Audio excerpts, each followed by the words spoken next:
Good morning from me and Vladimir. He is all nice and dressed. Yeah, you are, huh? He's not sitting up by himself. He's propped up. He has yet to sit up. He rolled kind of over by himself. I had to help him get to the position to roll, but he rolled himself onto his elbows and on his belly. Yeah, huh? You want to eat? Let's continue eating, and Mommy's going to make herself some breakfast, and we'll get on with our day. Yeah, those toes. I love those toes. Yeah. How are you? You good? Good. Good morning.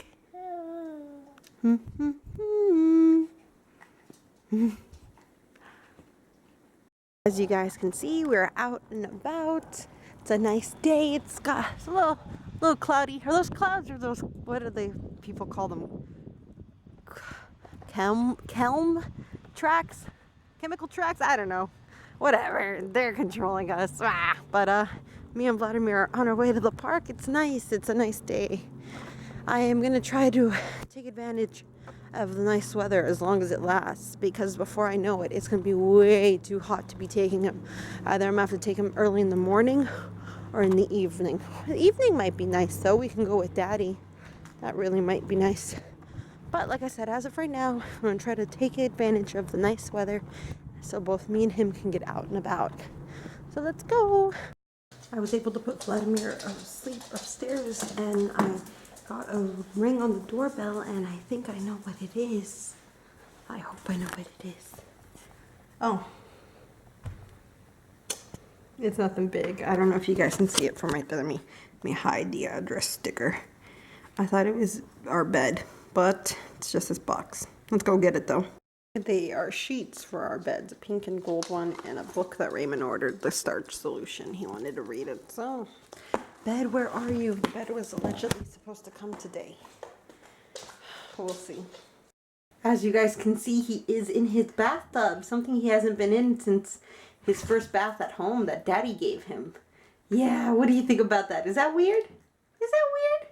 Is that weird? I love you. I'm going to give this little guy a bath. I didn't feel like getting in there with him, and I wanted to see if he was a little bit better in this thing, and he seems to be. You like it? Do you like the bath? He's got a little armrest for his hands and stuff, and a little head place. Yeah, let's go. Let's take a bath. Yeah, let's do it. Someone just woke up from their after bath nap. Still a little tired, and I am eating leftovers from another baby shower, the Kilo's birthday party. Yeah, you okay? He's still tired. You're okay. So I'm in the process of eating my lunch, and Vladdy's just chilling in his swing. Yeah, or his rocker, whatever you call this. But I just wanted to say something just for the record, because I feel like no one will believe me if I say it later after the fact. Yeah, after the fact. But ever since I was young, there was a few things in my life that I don't know if it was subconsciously or my intuition or I don't know what, but I knew a certain few things in my life for a very long time. One of them was that I was always very different from everybody, whether that was because I am bi, and I've always been bi ever since I was little, and I knew subconsciously that would lead to a lot of, were you okay? A lot of issues with just getting married and things like that. Like, I don't know, whatever. Take it as it is. So I've always known that marriage was one of those kind of things that I really didn't care about very much, because I knew it was going to be very hard and almost unattainable for me. And that's how I've always felt ever since I was little. And I don't know why. Another feeling I've always had since I was little was that even though I wanted children, it was going to be very difficult to get them. I don't know if it's because I've always been my biggest self-pity party. I'm always like in a pity party, like, woe is me. It's one thing that I want is going to take X. Like, it's going to be so hard for me to obtain. And I don't know if it's because that's how my life has played out for the most part, or if it's my subconscious just like honestly sabotaging myself. But that's one thing that I've always felt as well. Hold on. Sorry, I had to blow my nose. It was all runny and stuff from the food. So I always knew that was going to be really hard. That it was children was going to be one of the things that I wanted so badly, and for whatever reason, I was going to have a difficult time. And a part of me still feels that way. And like I said, I could be psychologically just sabotaging myself. And the one last thing that I've always had I don't know if this was ever since I was like really little, but for a few good years now, I'm talking about maybe since I've been like 9 or 10, I have had this like just overwhelming fear that I was going to live through something that was really crappy. And I pray to God that it's totally wrong. And this could be just me. I'm going to try to reason and logically reason all of these things away. And this last one could honestly be because I've always been very into just I don't even know what you would say. Like, I don't know, like dark or sci-fi or, just really weird things. So when I would hear or watch or read these weird stories, I'm like, oh my God, that's going to be me. I like, even though I don't want it to be me. And I'm just going to say this and take this with however you want to take it. And I'll apologize later if I offend anybody. But I just don't really even want to sit here and try to figure out a way to say this properly. But I've always thought that I was going to live through something not as bad, but something very reminiscent to the Holocaust. And I don't know why. I mean, one of my favorite movies growing up was Terminator, and like the Terminator movies, and that's essentially what the Terminators do to the remaining humans. They put them in like I don't know, whatever. So maybe that's why. Maybe I watched the Terminator movies one too many damn times, and maybe my sense of memory has always been very skewed with like, oh, I've always felt this way. In reality, it's only been a few years, but when you're younger, like summer vacations used to last forever, and in reality it was like a month. Maybe it was one of those kind of things. Like maybe I thought I was younger than what I really am, and I always felt that way, or I always thought that way. Ever since, I know, Mommy can't speak. Ever since he said he was going to be running for president, Trump, obviously, I've been terrified. And yesterday, as you guys know, was Super Tuesday, and he won a bunch of states. I don't even know what states he won, but it is so scary. He's talked to me before about it because I mean he knows how upset and how worried I really am. And it's funny because he's all like, oh, well, we can move back to Mexico.